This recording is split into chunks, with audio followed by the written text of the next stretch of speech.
So ఇప్పుడు మనము 3i అట్లాస్‌కి సంబంధించిన ఇంపార్టెంట్ పాయింట్స్‌ని ఎందుకని ఇది చాలా ఇంపార్టెంటు, కొంతమంది సైంటిస్టులకి ఏమేమి అనుమానాలున్నాయి, అది ఏలియన్ ప్రోబ్ అని ఎందుకు అనుకుంటున్నారు అనేవి టెక్నికాలిటీస్‌ని మనము 2 పార్ట్స్ కింద డిస్కస్ చేద్దామండి. ఫస్ట్ పార్ట్‌లో అసలు ఈ 3i అట్లాస్ అంటే ఏంటి? 3i అట్లాస్ అనేది ఒక ఇంటర్స్టెల్లర్ ఆబ్జెక్ట్. అంటే సోలార్ సిస్టమ్ నుండి వచ్చింది కాదు, సోలార్ సిస్టమ్ బయట నుండి వచ్చినటువంటి థర్డ్ ఆబ్జెక్ట్. ఇప్పటిదాకా కేవలం 2 ఆబ్జెక్ట్స్ వచ్చాయి, 2017లో ఒకటి, 19లో ఒకటి. ఇప్పుడు 2025 జూలై 1న ఇది ఐడెంటిఫై చేయడం జరిగింది చిలీలోని ఒక స్పేస్ అబ్జర్వేటరీ ఏజెన్సీ ద్వారా. అయితే పరిమాణంలో ఇది చాలా పెద్దది, కొన్ని కిలోమీటర్ల పొడవు వెడల్పు కలిగి ఉన్నది, చాలా డస్ట్ గ్యాసెస్తో కూడుకొని ఉన్నది. సో ట్రాజెక్టరీ కొంత వింతగా ఉండటం, ట్రాజెక్టరీలో కొంత యాక్సలరేషన్ డిసలరేషన్ అంటే మనకి వేగాన్ని పెంచుకోవడం, వేగాన్ని తగ్గించుకోవడం అనేది అబ్జర్వ్ చేసాం. అందువల్ల ఇది కొంచెం పెక్యులర్ బిహేవియరు. ట్రాజెక్టరీ కూడా కొంత అనుకున్న ట్రాజెక్టరీ కాకుండా కొన్ని మిలియన్ మైల్స్ డిఫరెన్స్ వచ్చింది. అందువలన దీన్ని కొంచెం ఇంపార్టెంట్గా ఈ ఆస్ట్రోఫిజిక్స్ కమ్యూనిటీ ఫెటర్నిటీ అంతా కూడా చాలా ఆసక్తిగా చూస్తున్నారు.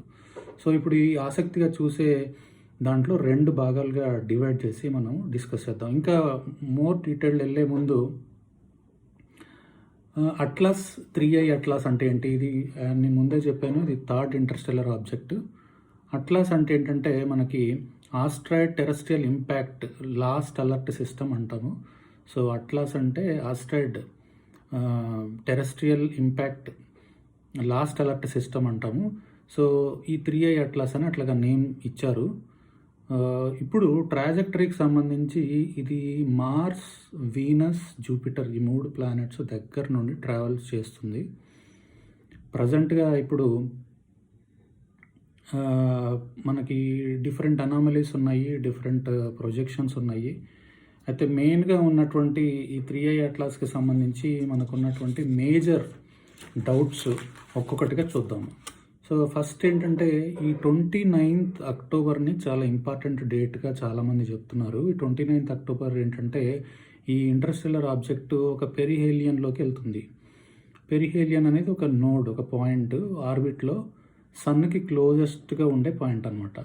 ఈ సన్గా క్లోజెస్ట్గా ఉన్న పాయింట్కి 29th అక్టోబర్ రోజు చేరుతుంది. అందులో ఇంకా విశేషం ఏంటంటే అది కంప్లీట్గా మనకి డార్క్ స్పాట్లోకి వెళ్తుంది. అంటే ఎర్త్ నుండి కనిపించేది, ఎందుకంటే సూర్యుడికి ఇంకొక వైపు ఉంటుంది కాబట్టి అది డార్క్ సైడ్ వెళ్తుంది. సో ఆ రోజు చాలా పాసిబుల్ నోయింగ్స్ ఉంటాయి. 29th అక్టోబర్ తర్వాత అది ఎటు డైవర్స్ తీసుకుంటుంది, ఎటువైపు వెళ్తుంది. ఆల్మోస్ట్ కొంతమంది చెప్తున్నది ఏంటంటే టెయిల్తో కలిపి ఆల్మోస్ట్ 20 కిలోమీటర్స్ పొడవు ఉందని. Carbon dioxide, carbon monoxide, water, ఎక్కువ నికెల్ కంటెంట్ ఉందని మనకు చెప్తున్నారు.